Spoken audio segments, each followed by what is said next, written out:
In the radiant palace courtyard, the air vibrates with the joyous echoes of laughter as King Mbutu and Musa engage in spirited swordplay. Their swords dance with fluid grace, a testament to years of friendship and shared battles, their movements mirroring a bond forged in mutual respect and unwavering loyalty. Each parry and thrust is punctuated by bursts of genuine camaraderie, their faces alight with the simple pleasure of companionship, a stark contrast to the weight of the crown. In this fleeting moment of respite, the burdens of royalty and responsibility melt away, leaving only the pure, unadulterated joy of friendship and mutual admiration. In the grand throne room, news of impending war casts a shadow over King Mbutu, his face a mask of concern and resolve. The weight of the kingdom presses upon him, foreshadowing the heavy choices he must face in the looming conflict. In the opulent palace treasury, King Mbutu casts a worried gaze over his treasures and beloved queen. A shadow of apprehension darkens King Mutu's face as he confronts the haunting thought of leaving his kingdom vulnerable. In the queen's chambers, a tender moment unfolds as King Mbutu seeks to reassure his beloved queen. With heartfelt sincerity, King Mbutu pledges, "I assure you of my return." Entrusting her safety to Musa, King Mbutu declares, "I entrust your safety to Musa." In the clandestine depths of the secret room, King Mbutu's stern face betrays the weight of his decision as he secures the heavy lock, sealing away a trove of treasures and his distraught queen. With a heavy heart, King Mbutu entrusts Musa with the kingdom's fate, pressing the key into his hand as if passing on the very essence of his being. In a moment of solemn decree, King Mbutu imparts his final wishes. "Musa, listen carefully. I entrust you with everything."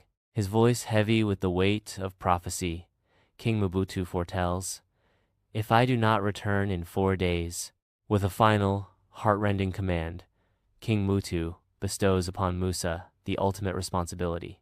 "Open this door, take the treasures, marry the queen, rule in my stead. You will be king." At the palace gates, King Mbutu and his soldiers emerge, their armor shimmering like a mirage of might in the dawn's first light as they march towards impending war. Amidst the throng, Musa stands isolated, his face a canvas of inner turmoil, torn between allegiance and uncertainty. Under the vast sky of the palace courtyard, Musa is consumed by the magnitude of the king's command and the immense power now entrusted to him.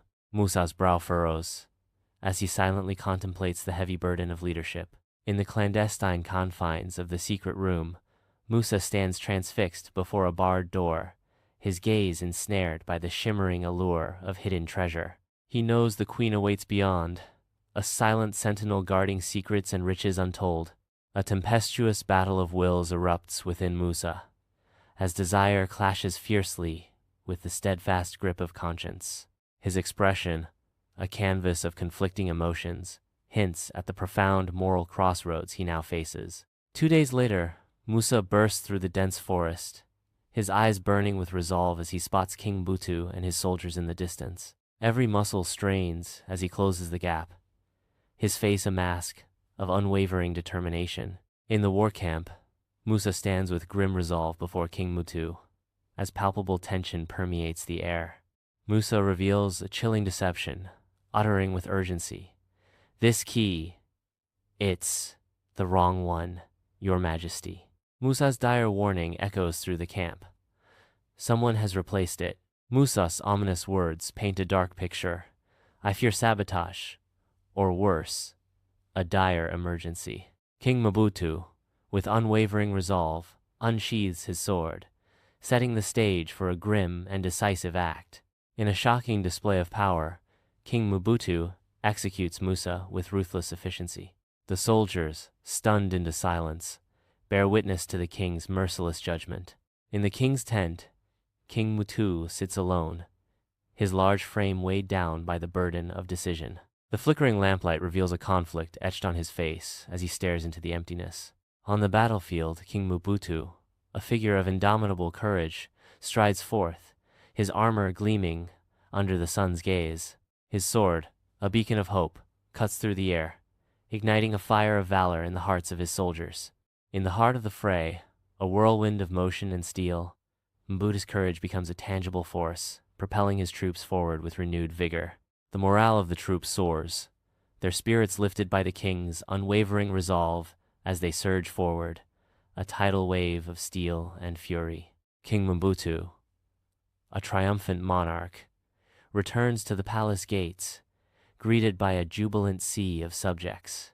The air crackles with excitement as cheering crowds surge along the streets, their voices rising in a symphony of adoration. Banners flutter like triumphant wings, and flowers rain down upon the returning heroes, a vibrant display of loyalty and gratitude. In the radiant palace throne room, King Mbutu stands tall, embodying the aura of a celebrated hero. The throne room pulsates with palpable excitement and immense relief. In a moment of heartfelt reunion, Queen exclaims, "Mbutu, you are back! Thank the heavens!"